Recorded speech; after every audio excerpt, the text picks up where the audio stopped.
남자를 만나도 고생이 많은 거야.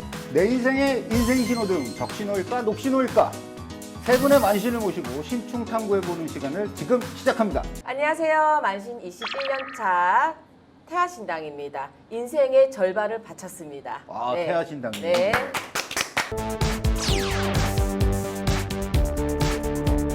선생님 근데 가장 궁금한 게 뭐냐면 원래 처음에 딱 들어오면은 누구랑 같이 들어왔다 뭐 이런 거 있잖아요. 혹시 제 주변에 뭔가 보이나요?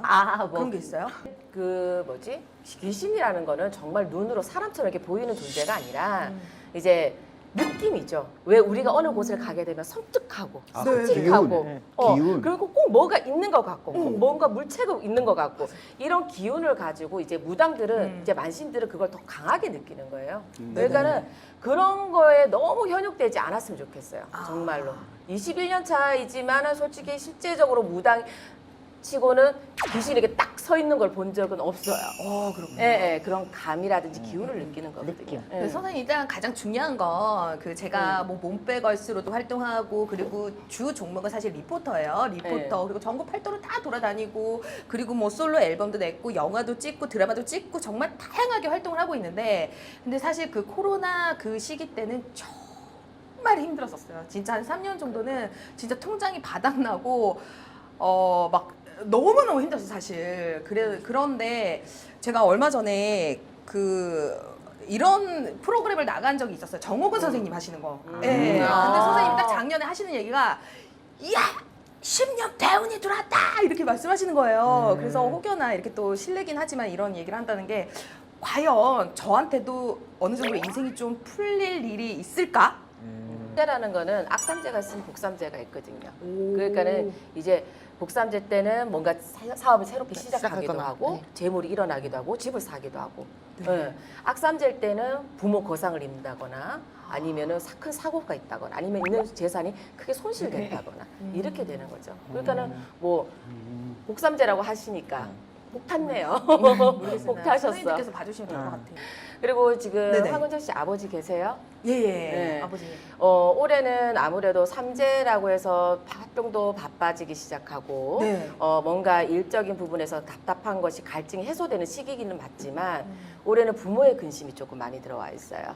부모의 근심이 많이 들어와 있어서 아이고. 올해는 아버지의 건강을 조금 많이 살피셔야 되고 그리고 아버지가 아니더라도 아버지 쪽으로 친가 쪽으로 올해는 네네. 상문이 들어있기 때문에 혹여나 그런 것 때문에 집안에 조금 우환이 걷거나 아니면은 눈물바람이 조금 질 수도 있다는 거 그거 조금 유념하고 계셔야 될 너무 안 겁니다. 좋다. 그러니까 뭐 솔직히 그래요. 만신들이 안 좋은 얘기를 한다 그래서 그거를 이제 나쁘게만 생각할 것이 아니라 알고 있으면 우리가 예방을 할 수 있는 거잖아요. 네, 그죠? 맞아요. 미리 챙길 수도 있는 거고. 그러니까 그렇다 해서 무조건 걱정만 하시는 게 아니라 아버지를 조금 올해는 챙기셔야 될 것 같고요. 네. 그리고 작년에 재작년 같은 경우는 이별수, 사람 간의 이별수라든지 네. 그게 연인과의 관계일 수도 있지만 일적인 문제로 인해서 이별수, 인간의 갈등이 굉장히 많이 들어있던 해분이에요. 그래서 내가 믿었던 사람들한테 배신도 당해야 되고 내가 뭔가 그 사람을 두고 희망을 두고 있었던 부분도 그 사람 말뿐이었고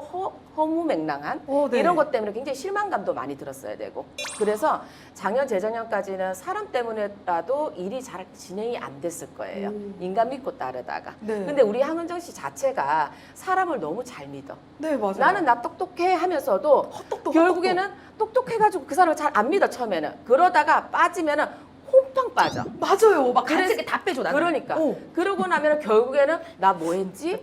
나 이러려고 저 사람과 이렇게 했나? 맞아요. 그게 이성 관계도 마찬가지고 동성 관계도 마찬가지고 일적인 관계도 마찬가지예요. 그러니까 내가 가지고 있는 성격의 극과 극인 거예요. 네. 굉장히 새침하고 냉정할 때 너무 냉정하다가 네. 빠질 때는 너무 빠져버려. 이 중간이 없어. 그래서 항상 인간 관계에 내가 힘이 들어.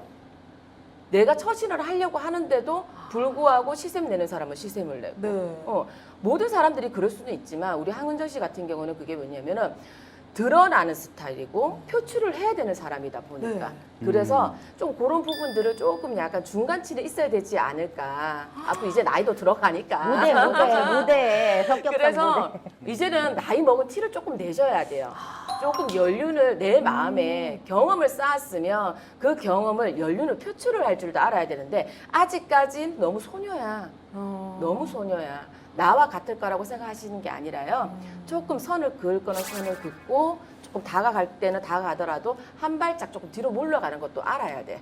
예, 싫은 그래서 소리를 잘 못하시나 봐요, 남한테. 그런 것도 있고요. 그리고 사실 정확히 보시기에 정말 저는 중간이 없어요. 그래서 조울증이 있을 정도로 아, 좋으면 확 좋고 이랬다가 갑자기 확 이러고 그냥 중간이 없는 거예요. 조울증이네요. 네, 약간 그런 것 같아요. 봐봐요. 작년, 재작년, 작년까지는 정말 이별이야. 네. 내가 정말 친했던 사람들과도 거리를 둬야 되고 뭔가가 새로운 사람이 생김으로 인해서 기존에 네. 있던 사람과는 자꾸 이제 멀어지는 격이거든요.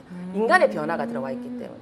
근데 내가 왜 연애를 하라 그러냐면 그러면 우리 황은정 씨 같은 경우에는 나를 공주로 섬겨줄 남자가 필요해요. 맞아. 근데 그런 남자는 찌질해서 또 싫어.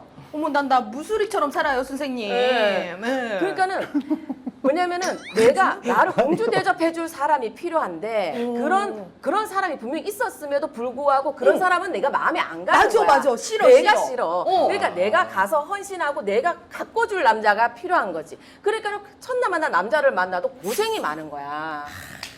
그러니까 내가 그러잖아. 마음에도 연륜이 생기라는 말이 그 말인 거예요.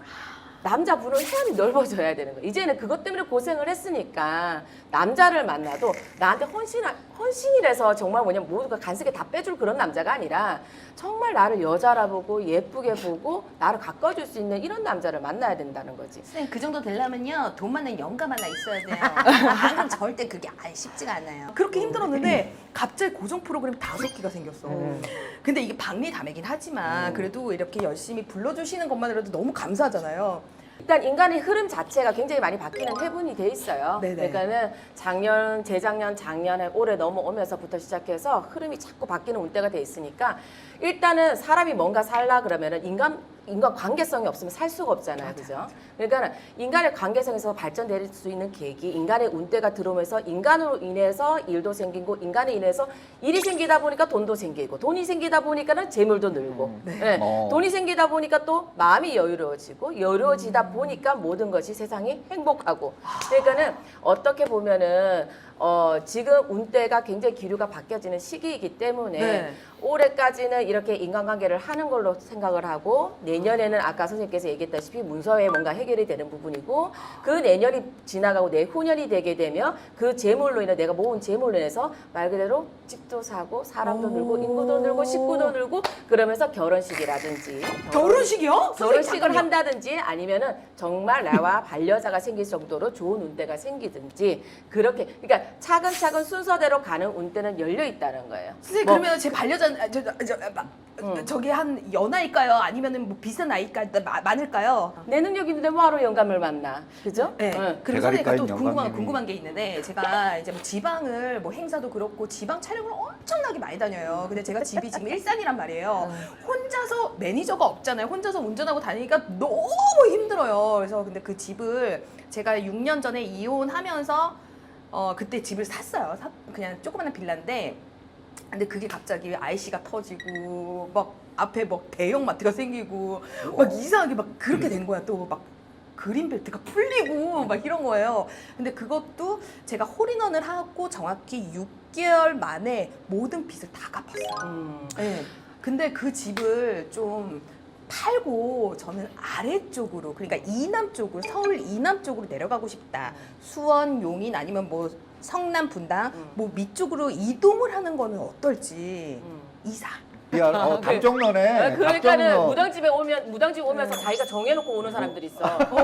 제일 머리 아파. 짜증나. 자기가 원하는 대답만 대답- 듣고 가는 사람. 자기가 원하는 대답 안 해줬다고 막 짜증을 내. 뭐하러 오냐고. 왜 와? 그런 사람 나갔으면 좋겠어. 집이 팔릴까요? 쉽게 안 팔리겠죠. 8월달. 8월달이면 한여름? 음력. 올해요? 올해? 지금부터 빨리 내놔야 되겠다 그러면. 지고 계세요, 그거. 네, 알겠습니다. 그 방법이 더 좋은 것 같아. 네. 내가 봤을 때도. 사연도 깊다. 네.